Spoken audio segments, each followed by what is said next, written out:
Innal hamdalillah nasta'inuhu wa nastaghfiruh wa na'udzu billahi min shururi anfusina wa min sayyiati a'malina man yahdihillahu fala mudilla lahu wa man yudlil fala hadiya lahu. Asyhadu an la ilaha illallah asyhadu anna Muhammadan abduhu wa rasuluh. Ya ayyuhalladzina amanu taqullaha haqqa tuqatih wa la tamutunna illa wa antum muslimun. Ya ayyuhan nasu taqu rabbakum alladzi khalaqakum min nafsin wahidah wa khalaqa minha zawjaha wa bassa minhuma rijalan katsiran wa nisaa'a wattaqullaha alladzi tasaaluna bihi wal arham innallaha kana 'alaykum raqiba. Ya ayyuhalladzina amanu taqullaha wa qulu qawlan sadida yuslih lakum a'malakum wa yaghfir lakum dhunubakum wa yuti'illaha wa rasulahu faqad faza fawzan 'azima.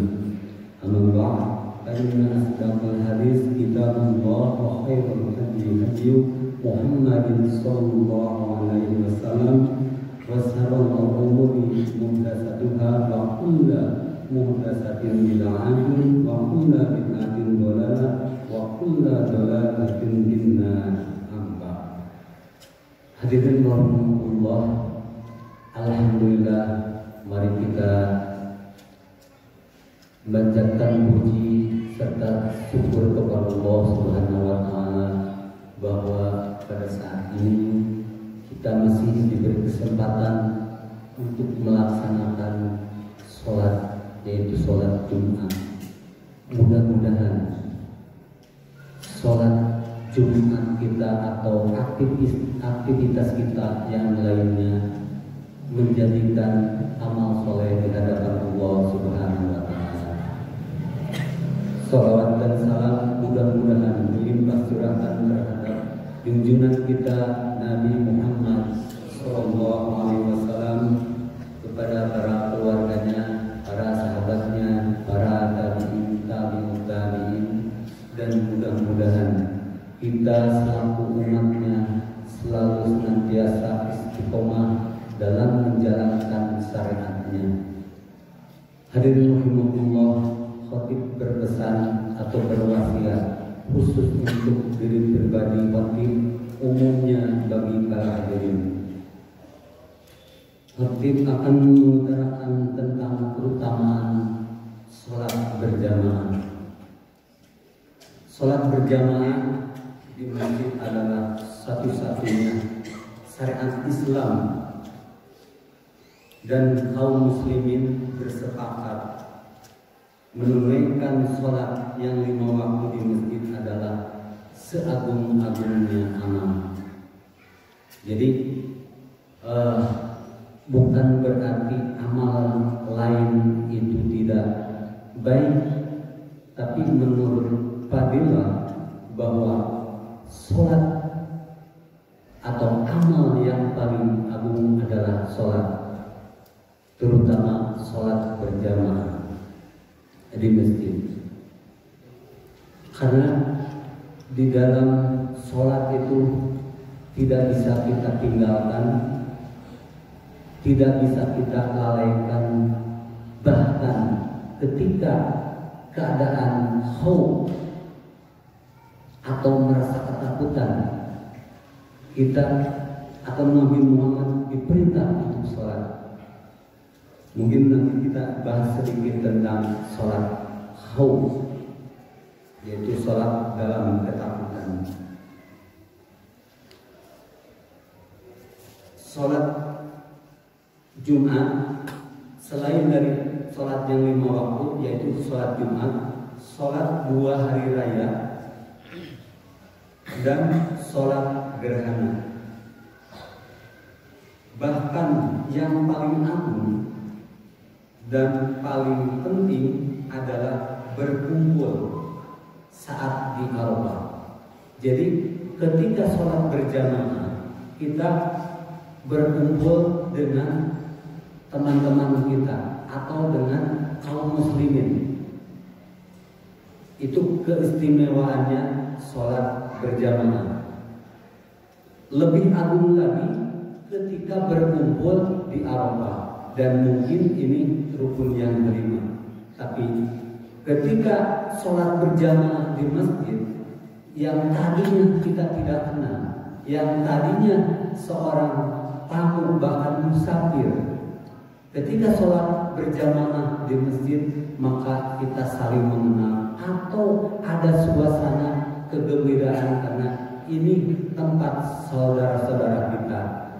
Karena dalam Al-Quran bahwa Allah menegaskan innamal mu'minun ikhwatun, sesungguhnya orang-orang beriman itu saudara seagama. Kumpulan-kumpulan tersebut disyariatkan di dalam Islam untuk kemaslahatan kaum muslimin, seperti sebagai komunikasi di antara mereka, menanyakan keadaannya.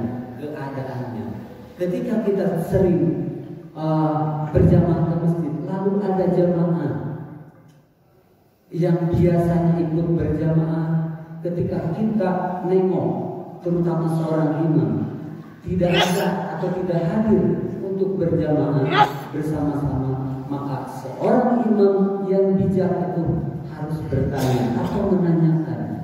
Jangan didulukan masalah saudara, bahwa ketika sholat berjamaah mungkin malas atau pergi kemana, padahal tanya apakah dia sakit, apakah dia ada gangguan di keluarga.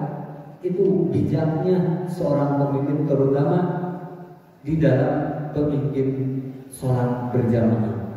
Ini yang disebut kumpulan, disebut silaturahmi, dan disebut juga saling mendekatkan persaudaraan.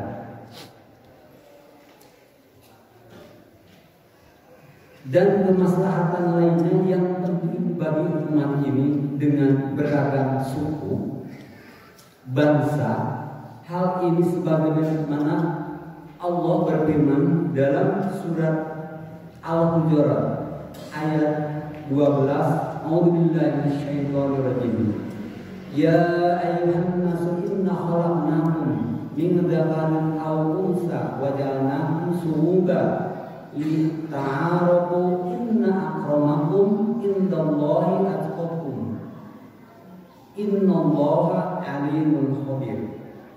Wahai manusia, sesungguhnya kami menciptakan kamu sekalian dari seorang lelaki dan seorang perempuan, serta menjadikan kalian berbangsa-bangsa dan bersuku-suku, supaya kalian saling mengenal.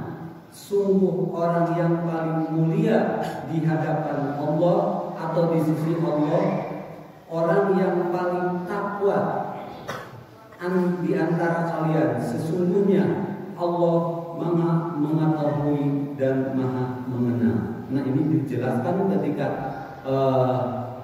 pentingnya kita berjamaah biar saling mengenal, pentingnya kita silaturahmi melalui sholat berjamaah di masjid, dan kita selaku umat muslim tidak memilah-milih ini orang mana, ini bangsa apa, ini kulit apa. Karena di dalam Al-Quran Allah justru menciptakan manusia itu bersuku-suku bangsa, bersuku-suku bahasa, bahkan kulit pun berbeda. Ini kekuasaan Allah, agar kita selaku kaum muslimin tidak menjadikan kelompok individu. Kelompok individu ternyata akan mengakibatkan saling perpecahan, saling menghujat karena perbedaan bahasa, kulit, atau bangsa. Salah satu contoh yang disebut bahwa kaum muslimin saudara agama yang detik ini belum selesai, saudara kita yang ada di Palestina itu saudara kita. Kita prihatin, mereka dijajah, bahkan dibombardir, tidak ada keamanan untuk beribadah, bahkan segala-galanya dia tidak bisa, hanya memikirkan bagaimana selamat dari bahaya atau nyawa tersebut. Maka itu saudara kita, minimalnya kita setiap sholat kita mendoakan kepada saudara-saudara kita yang terkena baik itu musibah, baik itu kezaliman.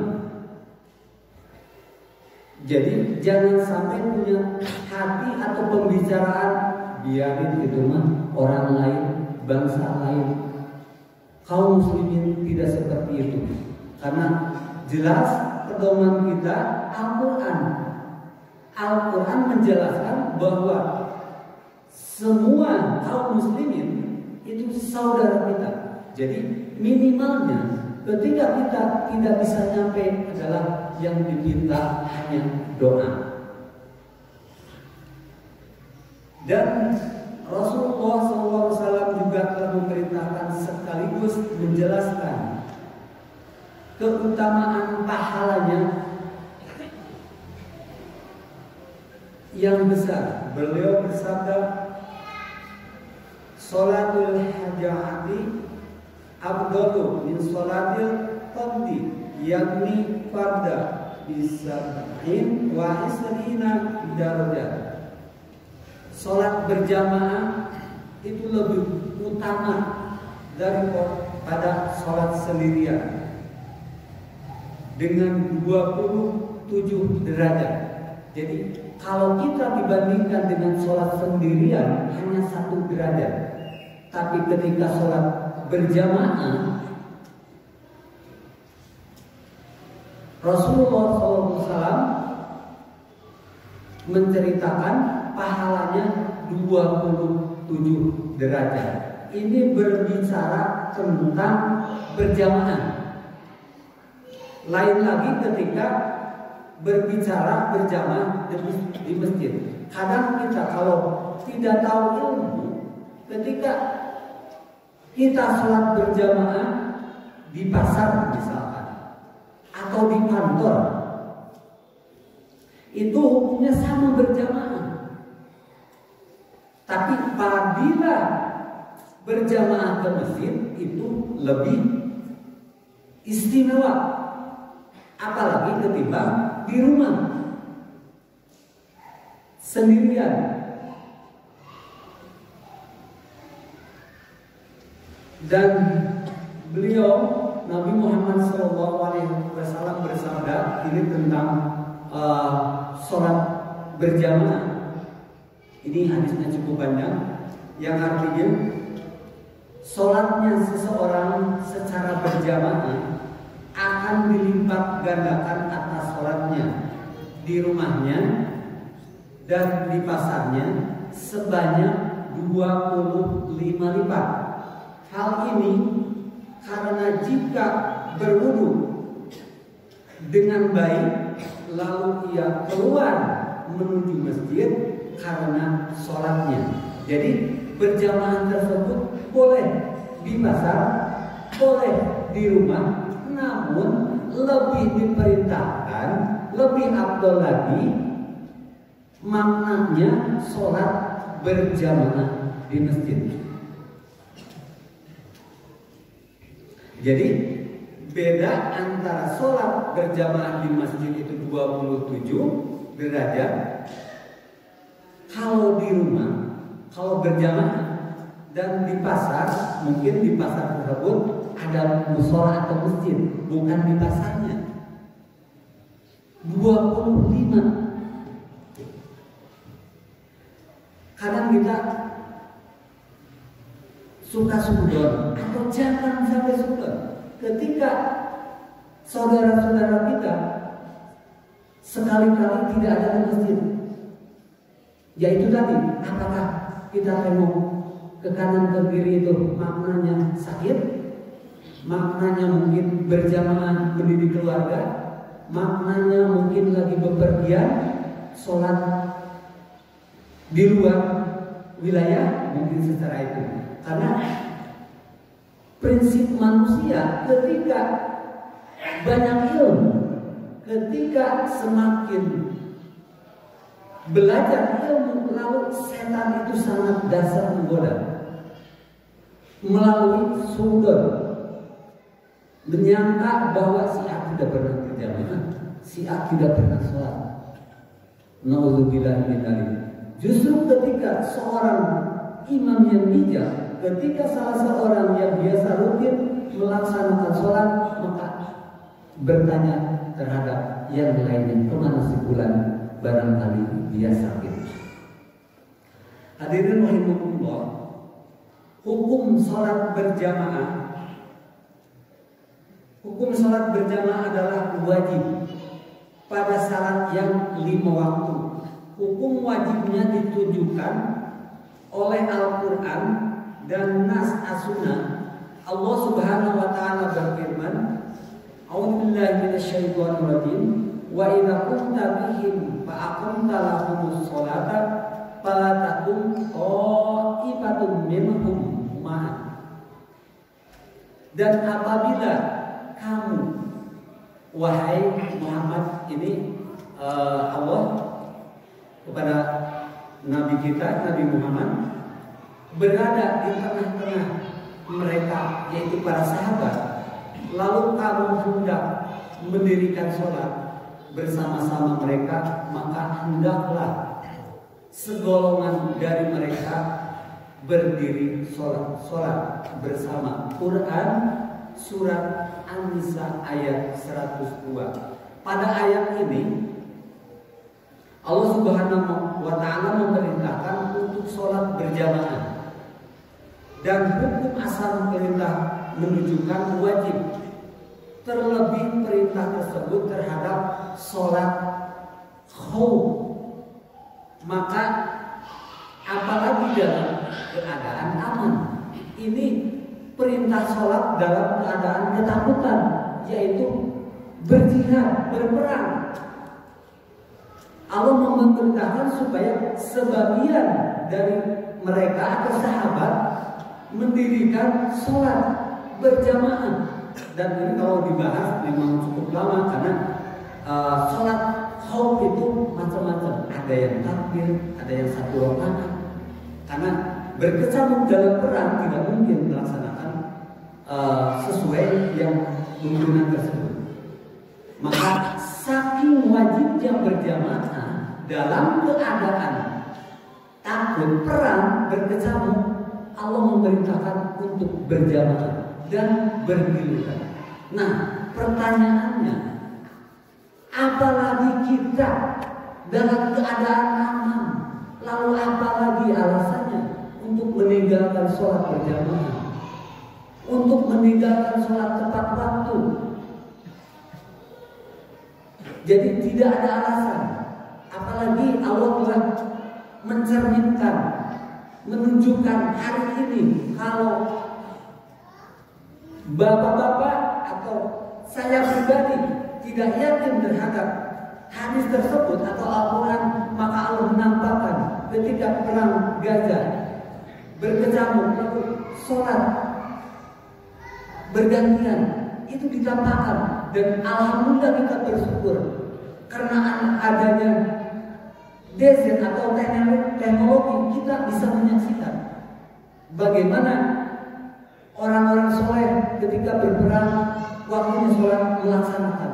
Apalagi ini para sahabat, apalagi ini Rasulullah SAW. Maka pentingnya selagi kita keadaan aman, maka khususnya saya berwasiat diri pribadi, mudah-mudahan saya pribadi istiqomah ketika tidak ada uzur atau halangan untuk melaksanakan sholat berjamaah, dan mudah-mudahan para hadirin selalu istiqomah mengikuti ketika dikumandangkan adzan, tidak ada uzur, waktu senggang, maka bersama-sama melaksanakan sholat berjamaah. Barakallahu li wa lakum.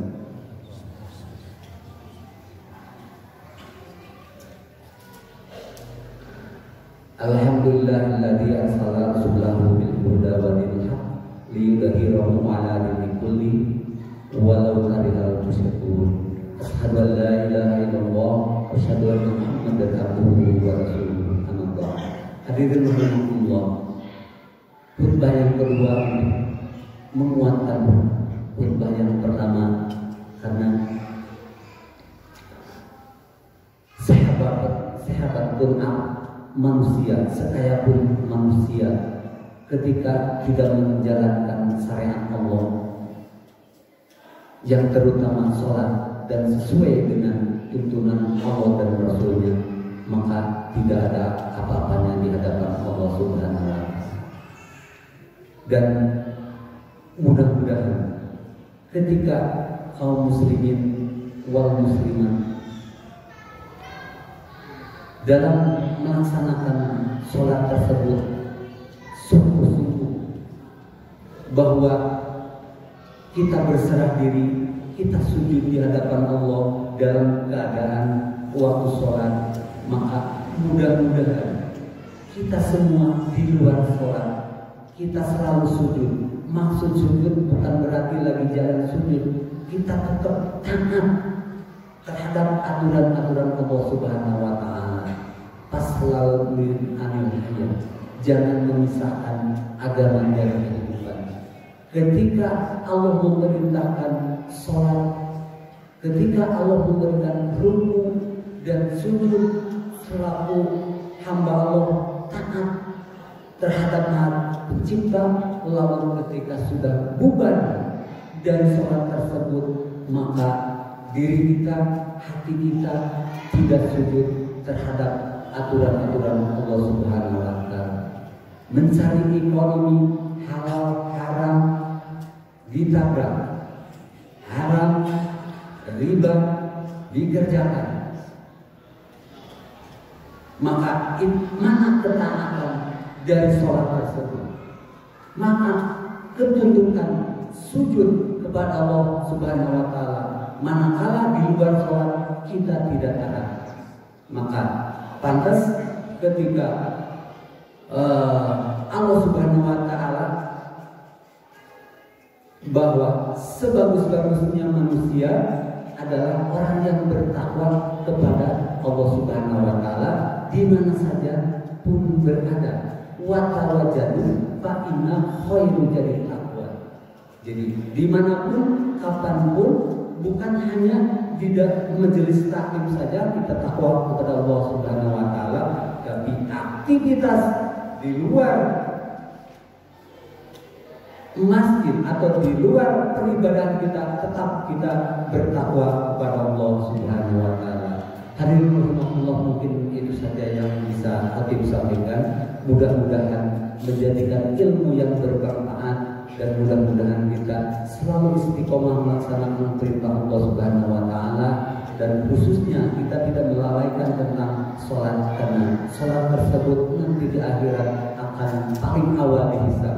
Maka ketika sholatnya bagus, insya Allah semuanya amal akan diterima Allah Subhanahu wa Ta'ala. Amin ya Allah ya Rabbal alamin. Rabbana la tuzigh qulubana ba'da idh hadaytana wa hab lana min ladunka rahmah innaka antal wahhab.